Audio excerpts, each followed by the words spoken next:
Hello, dear listeners of Media Freak Radio.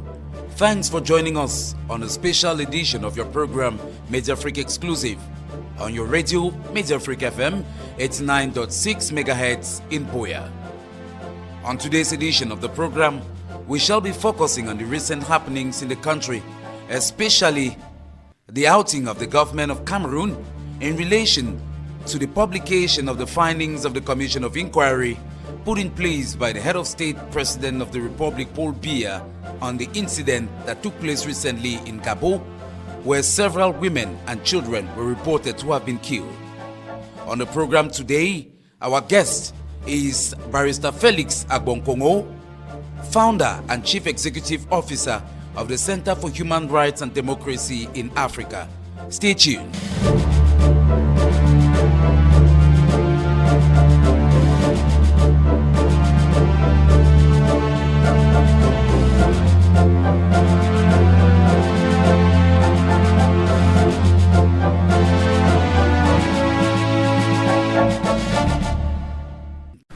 Barrister Felix Agbor Nkongho, you are the founder and chief executive officer of the Center for Human Rights and Democracy in Africa. Good afternoon and thanks for accepting to be with us on the program Media Freak Exclusive. Good afternoon and thanks for having me live on Media Freak this afternoon. All right, we understand that you had spoken a lot on this incident of that took place in Ngarbuh, which some persons have described as a massacre, others choose to call it the Ngarbuh incident. Whatever the case, we understand that from the onset, when the images and reports emerged on what happened on that fateful day, you had all along had your position and insisted that elements of the forces of law and order or the defense forces were probably involved in this incident. Let's first of all begin by your reaction getting the position of the government now by virtue of the findings of the Commission of Inquiry that was put in place by the head of state, President Paul Biya, to investigate this incident.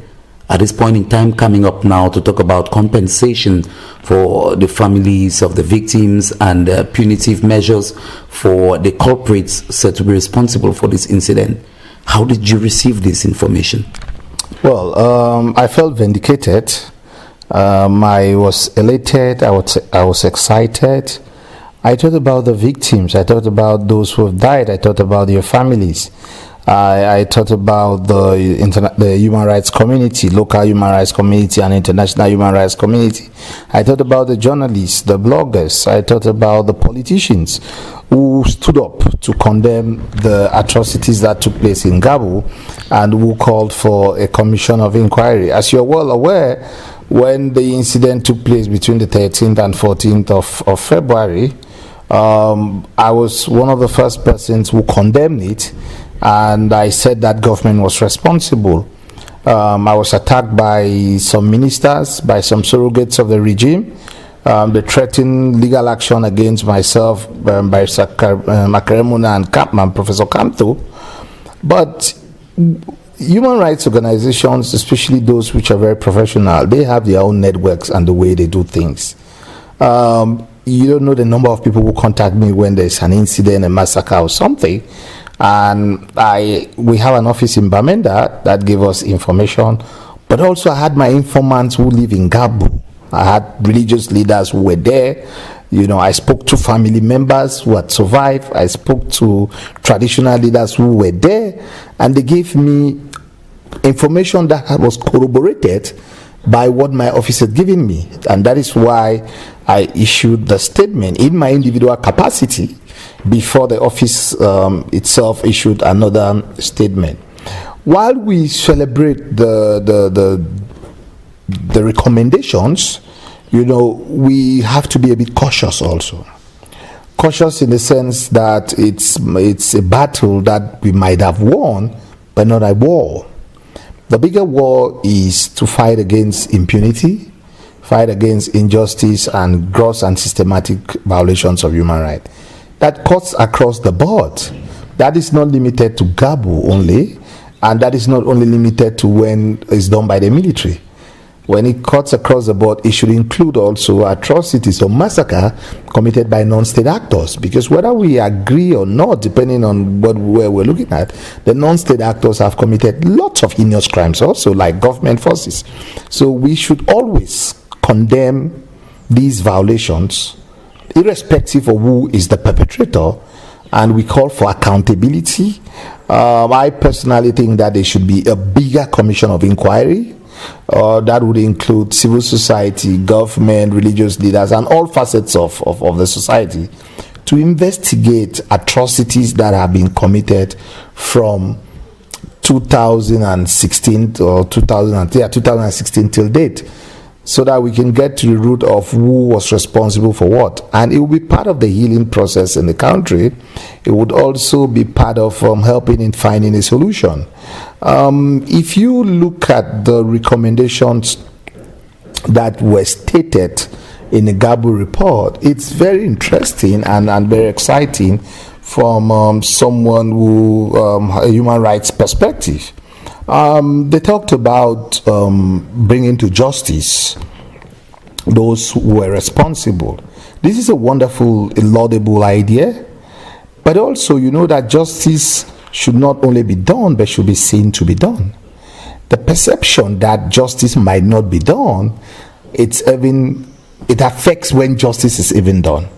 So I would recommend that what government has to do, unfortunately, government has already stated clearly that the trials will take place at the military court in Yaoundé.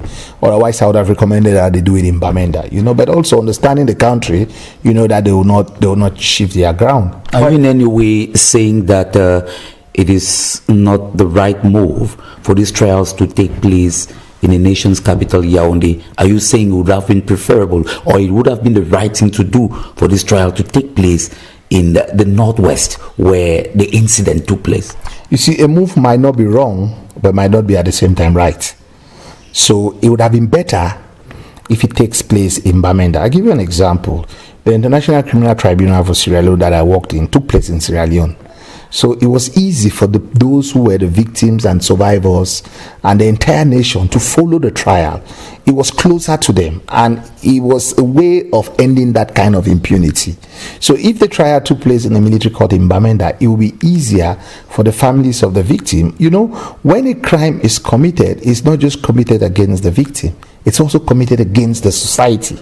So in that case, it would have been easier for the survivors, the victims, their families, the families of the perpetrators also, and the society to be able to follow the case easily in Bamenda. But be that as it may, as government says it should be done in Yaoundé, what government has to do, government has to put measures in place to ensure that the families of the survivors would be able to go to Yaoundé, meaning that they should take care of their transportation and take care of their lodging in Yaoundé, but also ensure that they have unfettered access to the military court. It's not sufficient for you to be in Yaoundé. I've seen people when I was on trial who come to the court and they didn't have access. So they have to ensure that they have access. It means that the trial would have to be fair and open to the public. Trials normally are supposed to be open to the public, although the law gives exceptional reasons why there could be a closed trial. But because this report has already been made public, I don't think there's anything that would threaten the security of a state for the trial to be not held in public. So, because it's also part of the healing process for Cameroonians who've lost faith in government, it's an opportunity for government to okay, we've decided to come clean. We would hold it in public. The families of the survivors, their representatives, would be in court. So that would be something that would go a long way to help also. In addition, I talked about financial compensation, which is something which is very laudable. If you follow the jurisprudence of the African Commission on Human and People's Rights on the law of reparation, these are provisions. We have cases, decided cases where the commission has said yes, the villagers have to be compensated. The survivors, the victims, their relatives have to be compensated at large. And in the early days of the commission, the money used to be small, but we've seen instances where they've given millions of US dollars to victims. Even also, you look at the Inter-American Commission, they have a better jurisprudence, because you remember that there was a time when the military committed mayhem in Latin America, and they had gone to court to the commission, and the commission said they should compensate the family. But not just compensation. There are several ways of restitution, yes, if somebody has died, you cannot restitute the individual, but you can do so for the family, those whatsoever. What stops the government from naming a street after the victim of Ngarbuh, of naming a road, a road or roads, street or street? What stops the government from constructing roads leading to Ngarbuh and its environs? For example, if they don't have pipe bomb water, what stops government from ensuring that they have pipe bomb water and electricity? These are things that the community as a whole, because as I said, these violations are done to individuals, but and the community also, that the community as a whole, would feel that, okay, they cannot bring back to life those who are there, but in a way, there's a kind of an atonement. Government has accepted its errors and in a way rehabilitate the survivors and the entire community. So these are the kind of things that government has to do. Send the children of the survivors or their dependents to school, free education until a certain level, So yes, they have talked about rehabilitation, justice, and exhuming the bodies also to give them a befitting burial. That is something which is laudable. It's been done a lot in Latin America. It's been done a lot. The Inter-American Commission has said that is a way, to like compensate the family or restitute them. But I think that they should go beyond that. While applauding what they've said, they should go beyond that. And also some of these other things that I've raised, it will be necessary for government to try to take them into consideration. All right. We understand that since this stance of the government was made public, there have been a variety of opinions from stakeholders in the country. However, there have been some controversy in relation to the number of persons said to have died in the incident. The government talks officially of 13 persons. What was your finding since this incident took place? Well, no, the government said 10, was it 3 children killed? And how many women were killed? Was it 10? I think it gives a total of 13 persons. Plus the separatists who were killed. We said 27 were killed. I think Amnesty Human Rights Watch said 21. I think the UN also said 21. Some other people died after the incident. The truth is that when you're dealing with a regime, you also have to be realistic. I've seen on social media people still saying that the report is not very objective and things like that. I want to say the first thing is that something came out of it. The last time there was a commission of inquiry during the Ngwaikele episode, we heard it was 0 more. Today they said it was 13. It's a step in the right direction. Because we as activists or those who want to bring change, we are not only to find fault in government. When they do something that is right, we should applaud it, encourage them to continue in the right step. Because when they do what is right and we still don't encourage them, then they will say next time they don't see any reason why they should do it, So yes, our numbers and their numbers don't match up. But I look at the bigger picture. I look at the fact that for once, they have acknowledged responsibility. For once, they have said they will compensate the family. For once, they would exhume the corpses and give them a befitting burial. For once, they are saying that we are seeing the end of impunity. And in the report, they talked about the president's attachment to human rights and the rule of law. I look at Ngarbuh as the tipping point. Perhaps we've gotten to a point where the regime might pay more attention or show more respect to human rights. I'm hoping, I don't have a magic one, but I'm hoping that, you know, the way the international and national organizations reacted, the regime has realized that it's not business as usual. The world is changing, and that we would not sit and watch as they perpetrate and commit egregious crimes against the people.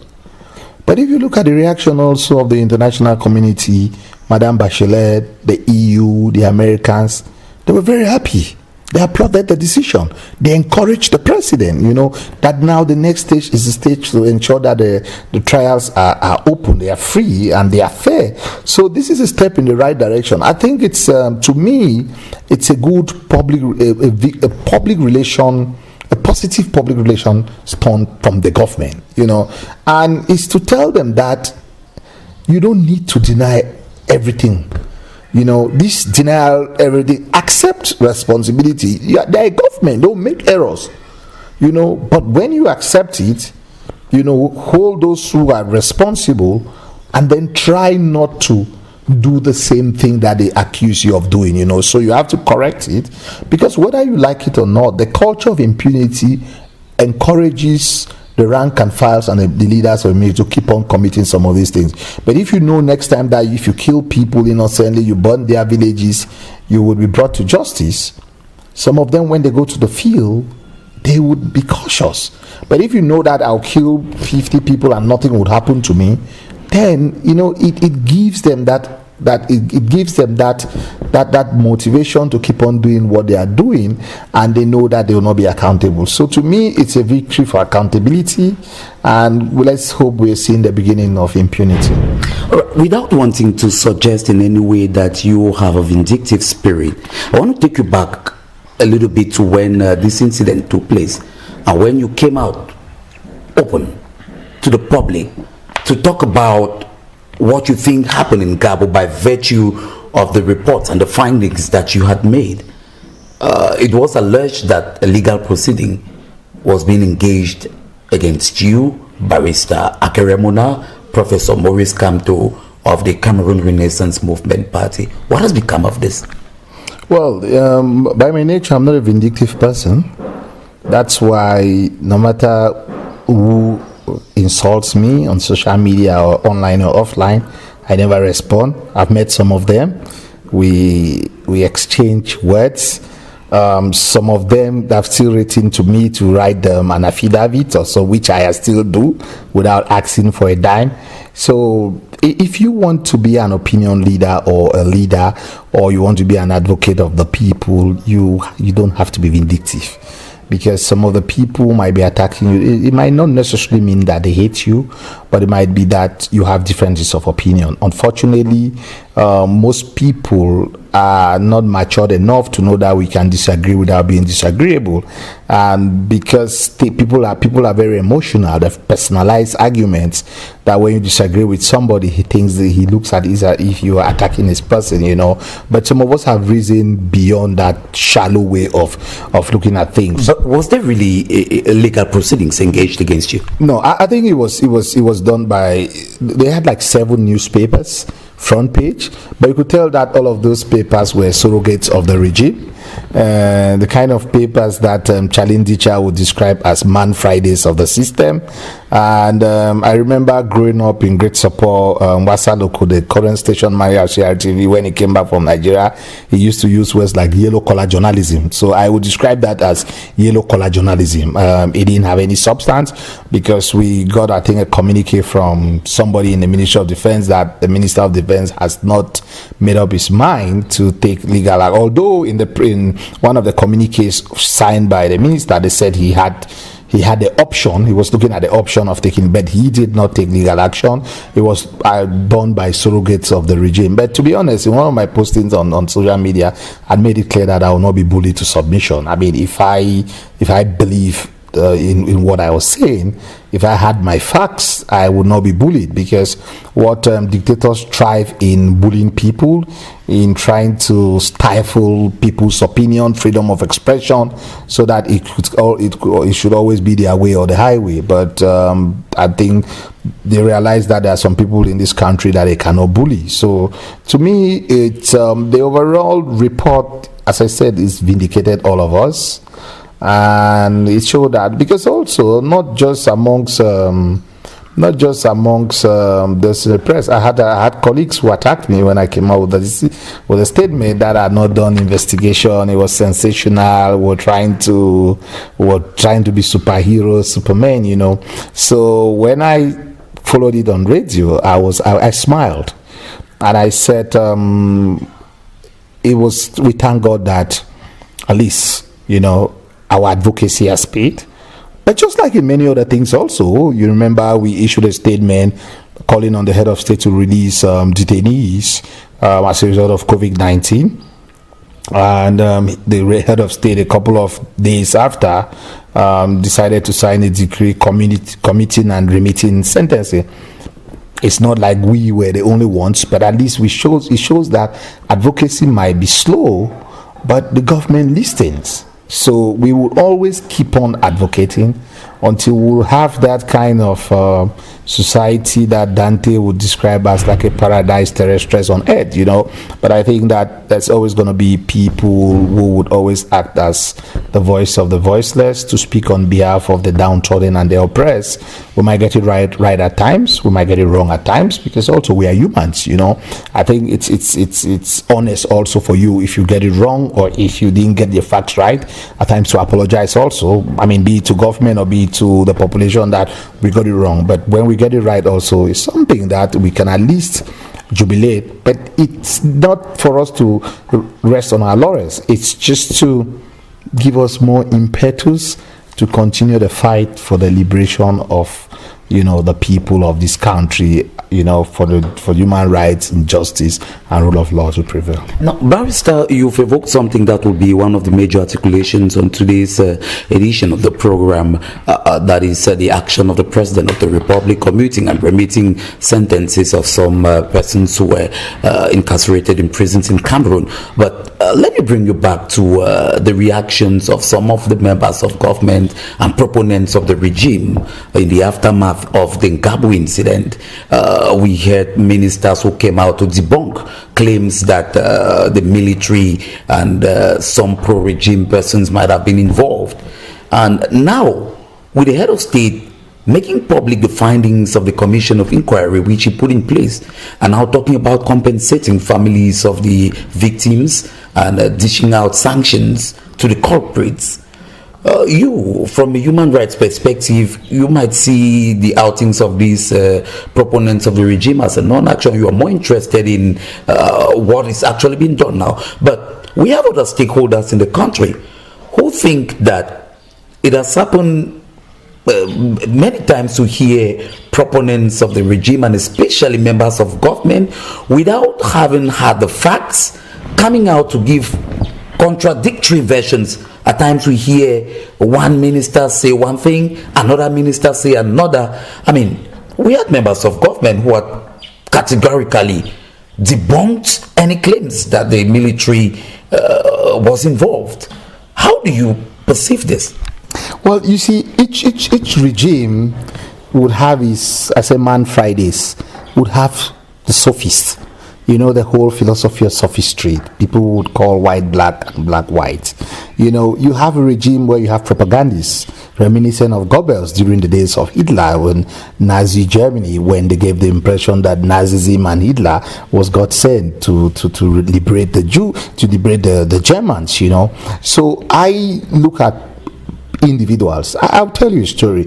When I made the statement, the Minister Delegate of Justice, Barrister Minister Momojan Didier, came into my Facebook page And he wrote to me that I was unprofessional, that I was accusing government, that don't I know that they can accuse me of protecting the separatists who committed the mayhem. And I wrote to him. I mean, it was an open exchange, but in my typical, very respectful, very refined, and very professional manner, I told him that, Your Excellency, and those are the words I say, Your Excellency, you know that I'm a professional. I will not make a statement like that without having my facts, So you always have people in the regime who they don't look at the country.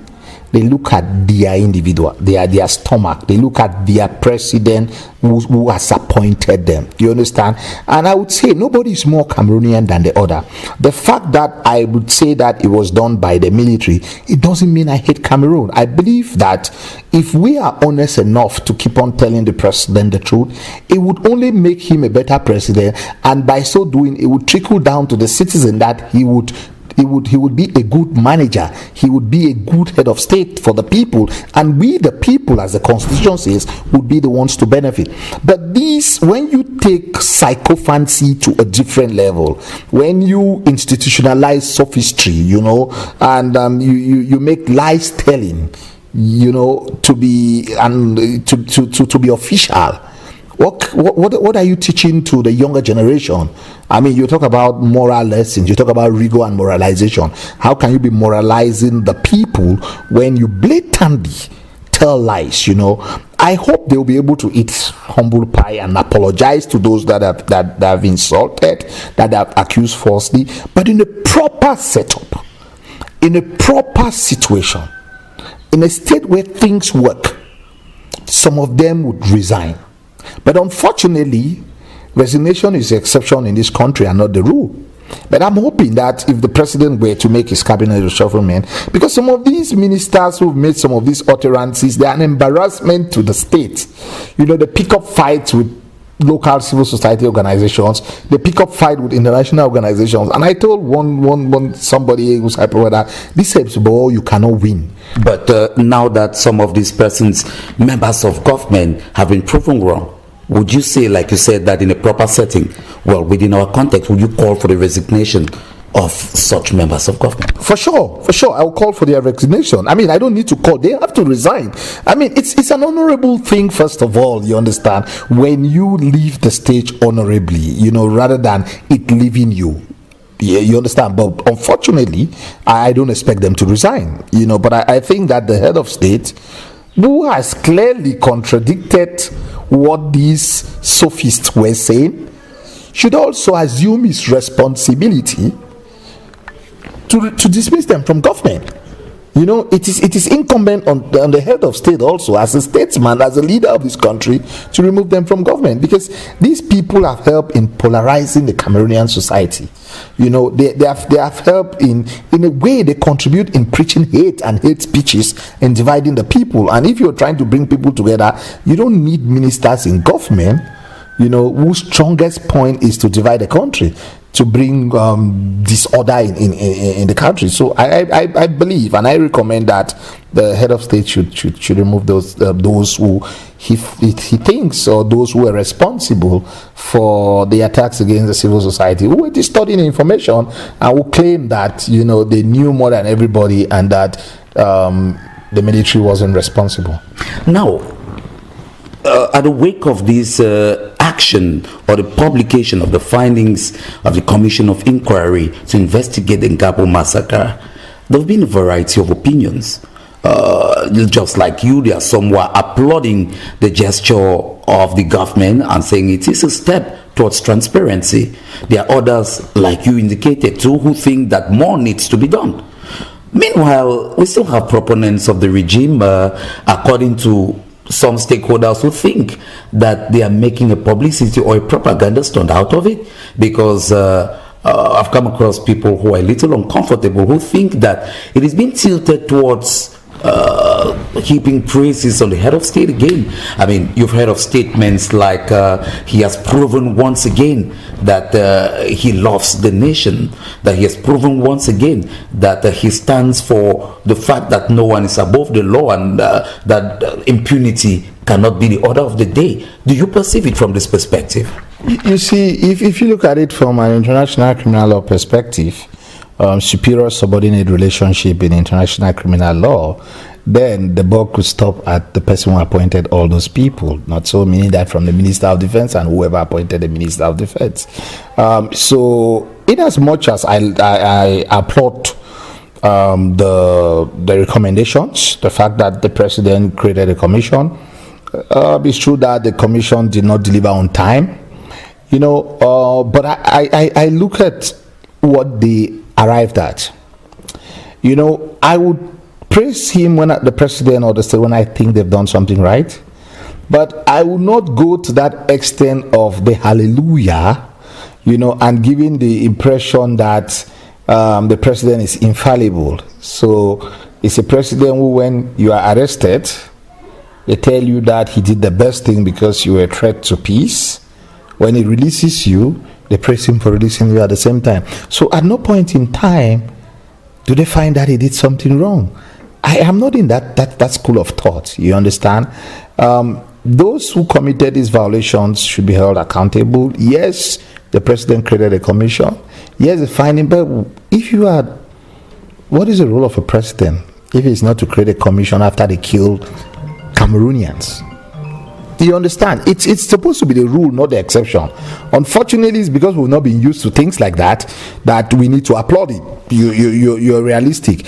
To me, I would not support what the regime apologists are doing. It's a bit insulting to the memories of those who died, killed by the militaries and the vigilantes. These militaries that were sent there by whoever commander or a minister who was appointed by the president. I don't think we should use it for propaganda. We should appreciate what has happened. What the commission said, but as I said, it's a battle, not a war, because the trials have not started. We need those people to be identified, the perpetrators to be identified, and a proper trial takes place. And if they are found guilty by the courts, then they should serve the term as prescribed by the law. All right, let's now talk about some of the actions of the head of state again. You are Cameroonian, you've been around, you've been very much involved in public life, and you've been monitoring what is happening on the social media. You must have heard a lot of issues in relation to the whereabouts of the head of state, President Paul Biya, even on the traditional media organs who were also questioning. In fact, we had the president of the Cameroon Renaissance Movement Party who got so worried that the head of state was not addressing his citizens at a time like this when the coronavirus pandemic is raging on in the country.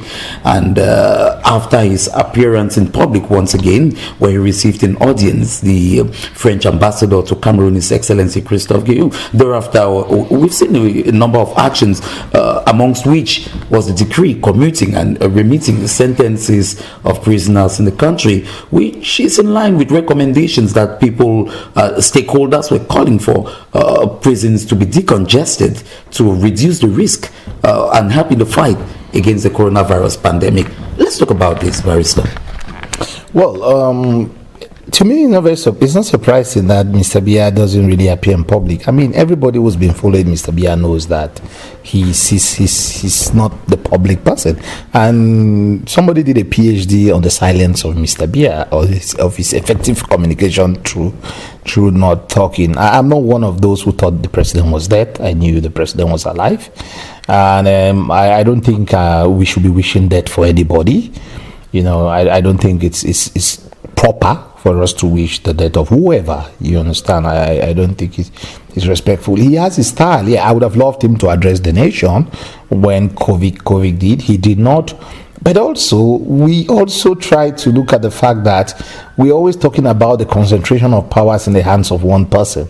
Now it seems as if they had delegated it to the prime minister, who was taking the lead, and the minister of health, and then we were complaining at the same time. I think also we need other people. This country will not come to an end if the president is not there today, to be honest. Cameroon is bigger than President Biya and any other person. Okay, the country is bigger than everybody.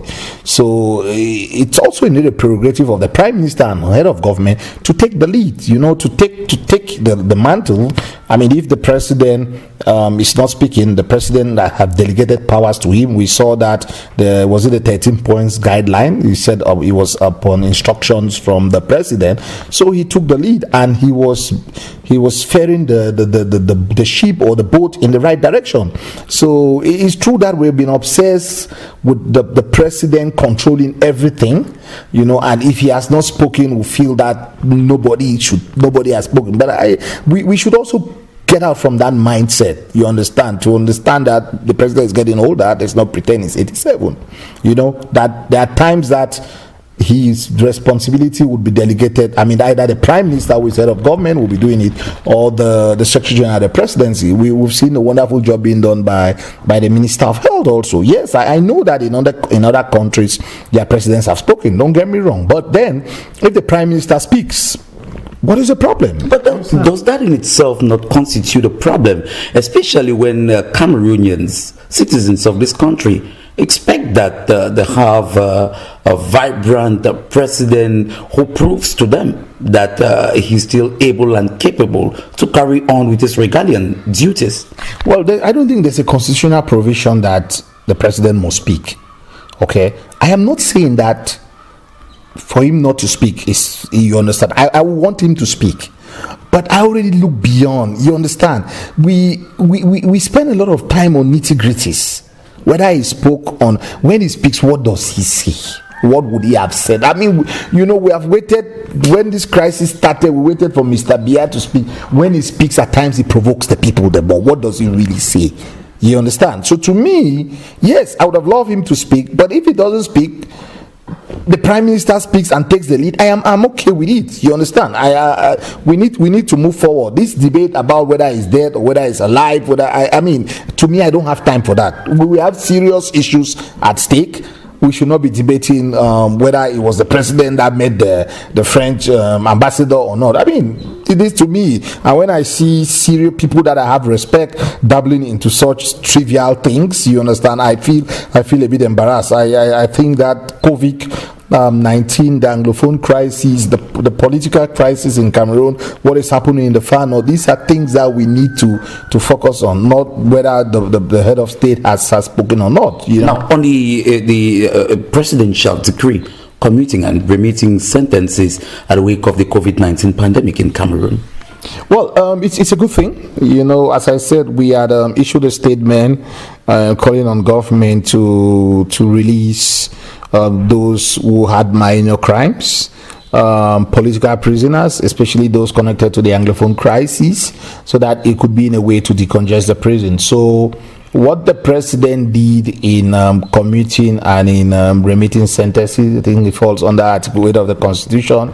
That's his prerogative. I was reading the papers, and I read that about 3,000 people would be released. I watched on TV those who have been released from Kumba. I read that 600 they've been released from New Bell. And if I look at Nigeria released 2,500, Ghana released about 800, Kenya like 400, Kenya like 4,000, Niger like 2,000. So I think that our numbers also was a good one. I would always go for that. I would thank the president, but in my usual way, I would go for that to say that the president also will still have to. We have like 75% of detainees who are doing awaiting trial, pre-trial detention. Okay, he cannot release them by remitting or commuting because they've not been sentenced. He can release them. I mean, this is a prerogative of the Minister of Justice. I think Article 64(1) and 62 of the Criminal Procedure Code makes provision for the noli prosequi, if it's in the ordinary court. Not so the Minister of Justice can instruct the Procureur General de la République to ensure that they can enter a nolle prosequi. It happened in the cases of the bishops against the state of Cameroon. Not so. We saw it in the southwest and we saw it in the northwest. The Minister of Military in charge of military justice, as provided in Article 13 and 14 of the Military Justice Code of 2017, has the prerogative, to inform the the Commissaire du Gouvernement on the instruction of the president to release those who are tried in a military court. So that could be a two-pronged approach to release those who are still under pretrial detention, who have been tried in the military and in the civilian court. And it was on the basis of 13 and 14 of the military justice code that myself and Professor Kamto were released. It was on the basis of the CPC 6264 that the bishops and others, that the proceedings against them were stopped. The third arm of it now could be an amnesty. So we've looked at those who have been remitted and been commuted. We've looked at those who are in pretrial detention, but we look at those also who have been sentenced, not so, and you can find a way to release them. They could grant an amnesty for all those who are in detention, probably the political detainees, for example, and that has to be done through Parliament. They can call for an extraordinary session of Parliament to discuss that. So if you look at it from a holistic angle, the government, the laws are there for the government or the state to use to be able to release these people and help in decongesting the prison. It will go a long way to help in fighting the spread of COVID-19. I know some people would say, well, some of these prisoners have committed heinous crimes. The government will find a way. Some might be under house arrest. I mean, the murderers, those who have blood in their hands, they might still stay there. It might still be within the bigger picture of a Truth and Reconciliation commission. People would apologize, ask for forgiveness, and then we try to see how we find a bigger solution in the crisis that's going on in the country. Now, Barrister, let's talk about the general atmosphere in the country. We know that everything now has been tilted towards the fight against the coronavirus pandemic, which is but normal because the entire world has been brought down on its knees. However, the coronavirus pandemic met us in the midst of another crisis, the Anglophone crisis in the country. You are one of those opinion leaders as far as this is concerned. How do you perceive the landscape? We still hear about reports of confrontations. We still hear about military actions in certain places. How do you perceive the atmosphere now? Well, there's still tension in both regions of the country. It's true that COVID has taken over the media landscape. Every attention is on COVID. But also we have skirmishes, we have incidents taking place in parts of the southwest and the northwest region. I'm hoping that we could take advantage of COVID to have a ceasefire. The UN Secretary General had recommended that, and unfortunately it wasn't followed suit. I think one of the groups, SOCADEF, said something that they declared a ceasefire and they were waiting for government. But I think that also all the parties to the conflict, the non-state actors also, they could take this opportunity to try to call for a ceasefire, so that at least they should focus on the people who are living in the IDP camps in the bushes, so that at least they could have basic hand sanitizer, face mask, and things like that. The war will come to the conflict will come to an end someday, whether we like it or not. But at what price? After the death of how many people? So I think now it's incumbent for the separatist leaders and government to take advantage of this period where there's a pandemic to start talking to each other, not talking across each other, to find a solution. I think that we can find a holistic solution that would be win-win. Nobody will be a loser, but the people of the southwest and the northwest region and Cameroon in its entirety should be the victor. So we need leaders, we need statesmen who can rise above their partisan position, that statesmen who are ready to look at the whole, not their individual interests, and to say that people have suffered enough since 2016. Where the conflict is heading nowhere. Let's be honest also. The non-state actors have committed lots of terrible crimes that the average person is not very happy with them. The way people hail them a couple of years ago is not the same today. I looked at the former US guy Cohen's tweet this morning, that he was talking about this Ngarbuh Commission report and the fact that most Anglophones are losing faith in the separatists, it's because of the atrocity that they have committed. That was Herman Cohen. That this is a time, for peace talks led by the U.S. should take place. Whoever can intervene, that we find a solution. I like an individual, I'll be happy, because I think that the people have suffered enough, and it's time for a ceasefire. It's time for a solution. It's time for people's lives to get back to normal. All right. Away from politically inclined information and the Cameroon political landscape, in the midst of the coronavirus pandemic, your institution, the institution which you founded and of which you're the chief executive officer, has been very much on the field. We've been gathering a lot of reports and covering the activities of the Center for Human Rights and Democracy in Africa, from your gestures of distributing hand masks, or face masks, I want to say, hand sanitizers, and installing hand washing points around Boya. We also understand that you would be going as far as Bakingili to reach out to some of these persons out there. How did you situate the actions of Chada at this point in time? Well, the actions of Chada falls in line with its humanitarian goal. We talked about protecting and promoting human rights, ensuring a democratic society, but equally also support those in need. And the civilian population, it's supposed to be our primordial concern. Whatever you do is to protect the civilian population. And we have been involved in humanitarian gesture since the creation of Chada in 2005. It's true that some of them did not get the coverage that I remember. More than 9 years ago, we donated computers at the Aya Foundation for the orphans. At that time was the orphanage. The foundation had not been formed. We donated computers at the orphanage. The beginning of the crisis, we've provided legal support to a lot of detainees. We've gone to refugee camps in Nigeria. We've visited IDP camps. We've supplied food and non-food items. We've counseled them psychologically, provided vitamins for pregnant women.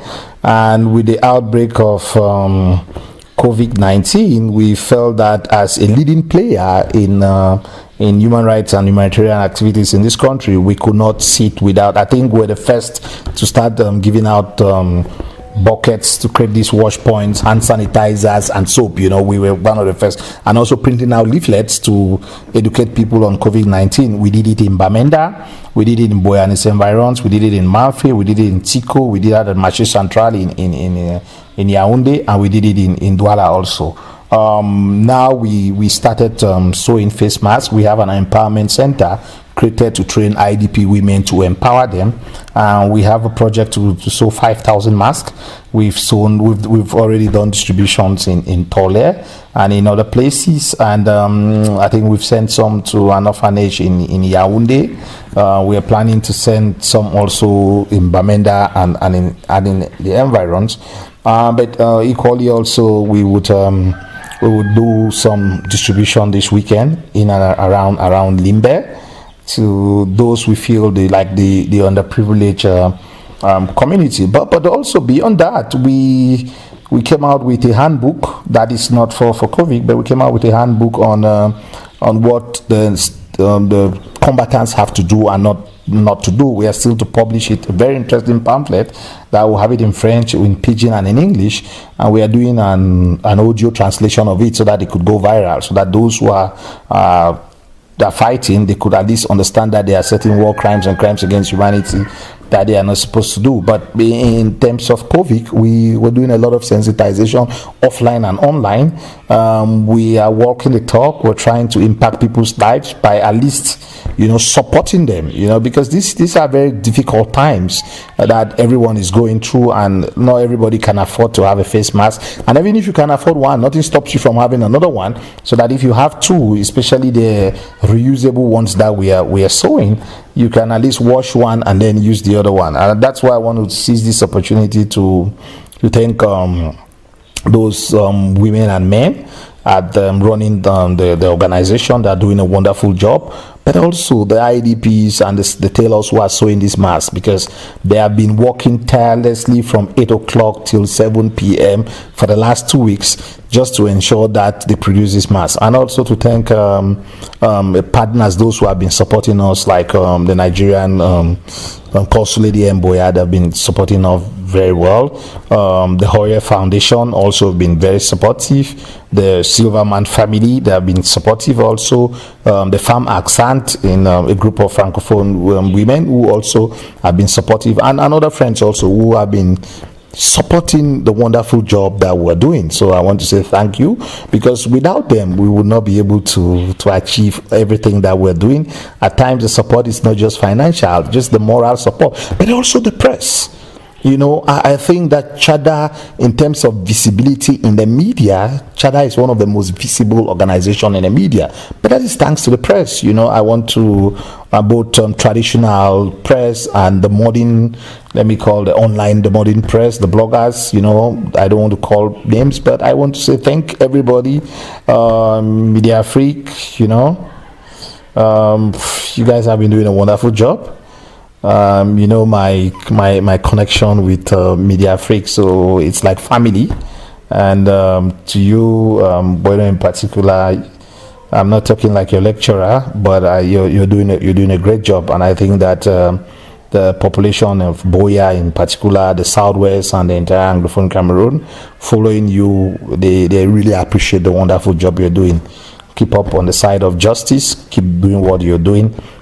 You might not be compensated financially, but we believe that there is a God. Your reward will be in heaven. So thank you. Barrister Felix Agbor Nkongho, thank you very much for accepting to be with us on the program Media Africa Exclusive. We look forward to having you again. Thanks a lot. And that's it, dear listeners of Media Freak Radio, on today's edition of the program Media Freak Exclusive. And we certainly will be bringing to you other editions of the program as things continue to unfold in our fatherland, Cameroon. Divine Botinzi was at the techniques for the program today. And on the central microphone for presentation, I've been Joseph Bueno, thanking you for listening, and stay glued to Media Freak Radio.